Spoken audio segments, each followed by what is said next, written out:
নমস্কার সবাইকে, আবার একটি মালা ডেইলি ব্লগে আপনাদের স্বাগত জানাই। সকাল সকাল উঠে আমি প্রথমে ঘর বাইর সব ঝাড়ু দিয়ে দেব, তারপরে মন্দিরে জল দিয়ে দেব। তো মা আজকে দেবে না, আমি দেব। মা একটু শরীর খারাপ, তাই তো ভিডিওটা একটু নিজেকে করতে হচ্ছে, আর সব কিছু নিজে করছি, তো একটু কেমন কি হবে জানি না। ঝাড়ু টাড়ু দিয়ে ফুল পেড়ে তারপর মন্দিরে জল দেব। তো দেখতে থাকুন পুরো ভিডিওটা।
দিকে মন্দিরের পুরো কাজ কমপ্লিট হয়ে গেছে। তো যখন এসে দেখি মা মটর আলু সেদ্ধ করতে দিয়েছে। তো আজকে রান্না করবে মটর আলু আর একটু পরোটা বানাবে। তো তার জন্য এই যে এখানে নিয়েছে কাজু, এলাচ, দারচিনি, লবঙ্গ, এগুলো ভালো করে বেটে নিয়ে জল করে নিয়েছে। আর এইদিকে তারপর দিয়ে দিল কড়াইতে তেল। তেল দেওয়ার পর একটু দিয়ে দিল চিনি। চিনিটা একটু লাল লাল হয়ে আসলে দিয়ে দেবে কিছুটা জিরে, কিছুটা ধনিয়া, আর তারপর দিয়ে দিল তেজপাতা, দিয়ে দিল কেটে রাখা পেঁয়াজ কুচি। তো তারপর এর মধ্যে দিয়ে দেবে কারি পাতাগুলো।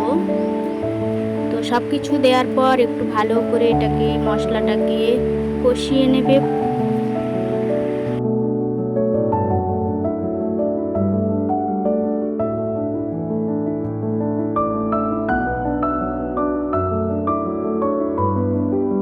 স্বাদ মতো লবণ,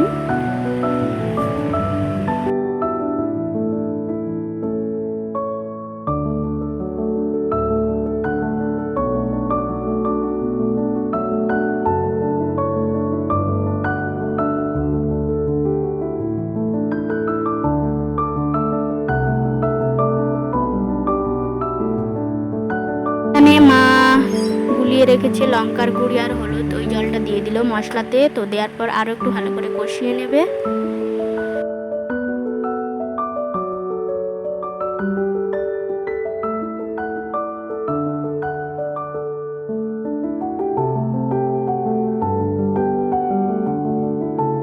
মশলাটা এখানে কষিয়ে নেওয়ার পর মা সেদ্ধ করে রেখেছিল মটর আর আলু, সেইগুলো দিয়ে দিল। আর এটাতে কোনো জল দেবে না, এটাতে মাখা মাখা একটু করবে।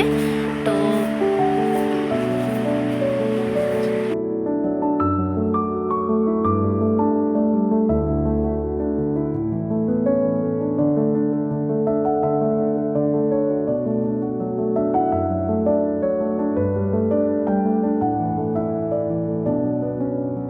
মশলার সাথে আলু মটরটাও কষিয়ে নেওয়ার পর দিয়ে দিল কাজু বাটা আর যেই জলটা মা বেটে রেখেছিল, কাজু বাটা, এলাচ, দারচিনি।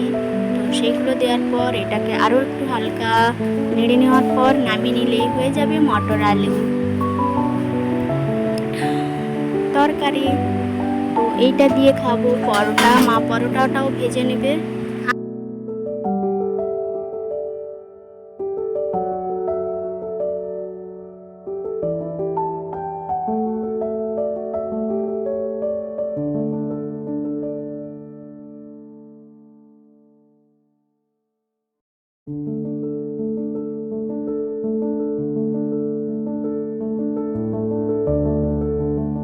তুলে নিয়েছে একটু আমার জন্য, আর পরোটাটা গরম গরম ভাজবে, আমিও সাঁটাবো ওই পরোটার সাথে আলু মটর দিয়ে।